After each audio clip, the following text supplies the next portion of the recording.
Hi guys, so this is a super impromptu video. I actually have guests coming around very shortly, so I can't sit with you too long, but I just felt like I had to film it. I was just scrolling through my YouTube subscriptions and saw that Kat from Little Book Owl had uploaded a TBR video for something called the Queer Lit Readathon, which I think is pretty self-explanatory from the title, and something I'd never heard of before. But this is not the first time it's actually run. So obviously I followed Kat's video to the original announcement video, which was on Perpetual Page's channel, a channel I hadn't come across before. Just like, so exciting. You just constantly discover new things. So not only have I discovered a new channel full of awesome queer literature recommendations, but I discovered that there's a Queer Lit Readathon, so of course I had to participate. Any opportunity to read and promote more LGBTQ+ literature, I am there. So it starts on the 2nd of December and it runs for a week till December the 8th. So that's only a few days away, which meant I had to film my TBR ASAP if I wanted to do one. However, because I only kind of realised it's happening a few days before it starts, I don't technically have books that fulfill all of the challenges. There's this really funky bingo chart with like various different challenges you can aim to complete during the readathon. You don't have to complete all of them, you don't have to do them specifically. I myself would never complete that many reading challenges in one week anyway, unless I was overlapping them. No way I could read that much. But I do have a pile of LGBTQ+ literature on my shelves that I have been looking forward to getting around to, and I thought one thing I definitely could do was just dedicate that week to queer literature. So I'm going to basically show you the LGBTQ+ literature that is on my immediate TBR that I really want to read, that I currently possess, that's on my bookcases. The likelihood is I'm going to read 3 or 4 of these. Let's be realistic, but I am still going to try my hardest to read as many queer books in that week and just have like this really fun queer literature reading week. So please do let me know which ones out of the selection I have you think I should prioritise, which ones you've read and enjoyed, which ones you'd like to hear my thoughts on. And don't forget to go and follow Perpetual Pages on YouTube and Twitter, as well as the Queer Lit Readathon on Twitter, because it has its own account as well as a hashtag, so you can follow along with everything and get more fantastic queer lit recommendations. I'm there for that. So, without further ado, here are the books.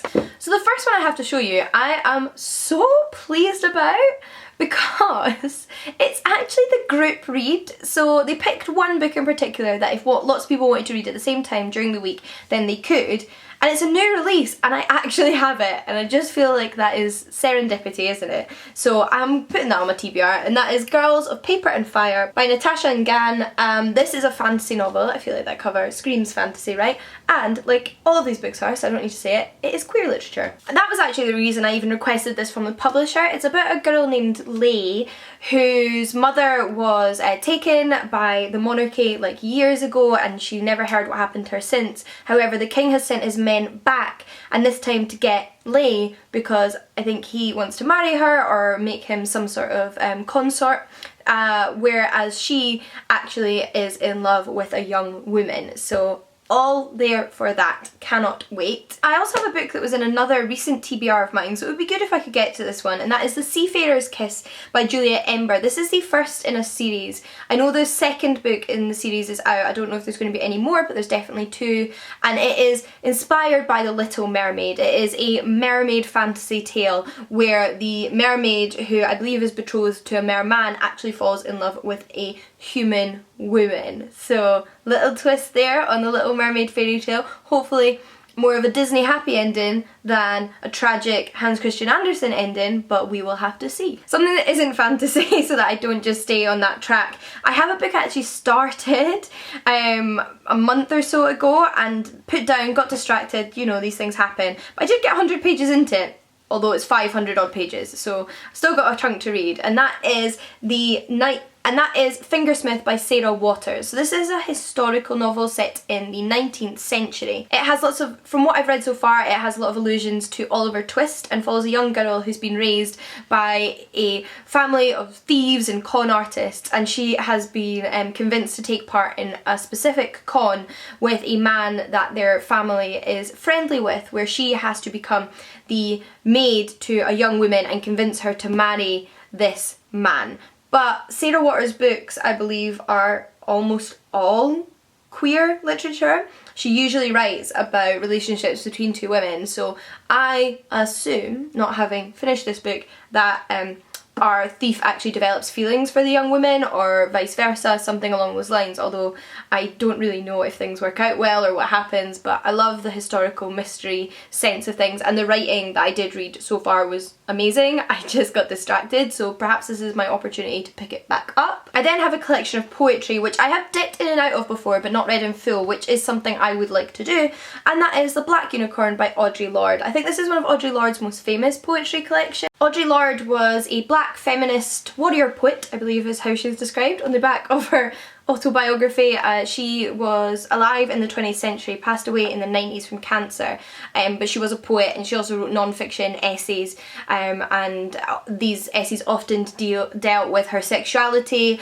or her being a woman, or racism that she'd experienced, those intersections of kind of discrimination. And I've read a collection of her essays before called Sister Outsider, which I loved. Read some other random essays here and there, and a few poems here and there, but I would really like to get around to reading this full collection. Plus, poetry is great for readathons because it's easy to squeeze in there. Another book I said I wanted to read this year and have actually borrowed, so should read soon, is Giovanni's Room by James Baldwin. This is about two young men in Paris in the 1950s who are in a gay relationship with one another. However, one of them decides that his life would just be easier if he married a woman despite having no attraction to women, and it's about their relationship and about the pressures on them, about homophobia, about that young man's decision to sort of marry into a heterosexual relationship even though it's not what he wants, how that affects his partner, so on and so forth. A bit of a modern classic, so it would be good to have read this one. I do have a couple more lesbian high fantasy books though, because that is something I have been on the search for recently and have picked up a few now, so need to read them. And the first one is The Tiger's Daughter by Kate Arsenault Rivera. This one follows two female warriors in an empire that is falling around them on sort of like their quest, I guess, to make the best of the situation. I'm not sure if they're on a quest to save the empire or to destroy the empire, but to help their people, and they are obviously in a relationship with one another. On top of that, a young adult fantasy book is Of Fire and Stars by Audrey Coulhurst. This one actually reminds me a little bit of this in that it is a young princess who's betrothed to a man in order to like combine their kingdoms, so she has really no choice in this marriage. She's not interested in this young man, and she also has to hide the fact that she can do magic because that would put her in danger. If people knew that, she perhaps wouldn't be as suitable a match, and amidst all of this she falls in love with another young woman. Yes, yes, give it to me. Lastly, for books I had on my shelf that would be considered queer lit, is a book by Jeanette Winterson, one of my all-time favourite LGBTQ+ authors, and this is one I haven't read. This is The Passion. Look how creepy that cover is. I got this in a second-hand shop and I really like this cover, but it unnerves me at the same time. This sounds so obscure. I mean, a lot of Jeanette Winterson's books are quite obscure. She writes in the sort of magic realism genre, and a lot of it can get a little bit like wild and hard to follow, but her prose are beautiful. And I simply picked this up because it is Jeanette Winterson, so all I really know is what it says on the back, which I tell you now does not provide a lot of clarity. It says, "How is it that one day life is orderly and you are content? A little cynical perhaps, but on the whole just so. And then without warning you find the solid floor is a trapdoor and you are now in another place whose geography is uncertain and whose customs are strange. Travellers at least have a choice. Those who set sail know that things will not be the same as at home. Explorers are prepared. But for us, who travel along the blood vessels, who come to the cities of the interior by chance, there is no preparation.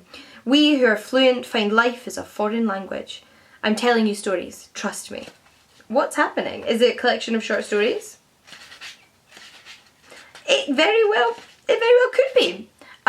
That's something I will have to find out when I go into it, but like I said, I know I adore this author. Those are all the physical books I have on my shelf that would be suitable for this readathon, and at the moment I am kind of bound to physical books because I can't really use my Kindle because my RSI is playing up in my hands and wrists. So I would love to know which ones you think I should prioritise. There's a few that are definitely calling to me, and I'm just excited to have a week full of queer literature, so I'm hopefully going to try and read as much as possible and keep up with everything that's going on online and follow along with the readathon. So I would highly recommend that you all do the same, whether you can just read one piece of queer literature this week or fully participate in the readathon. That would be amazing. And let me know what your favourite piece of queer literature is, because I'm always looking for more recommendations. So until next time, happy reading, and I'll see you all again soon. Bye guys!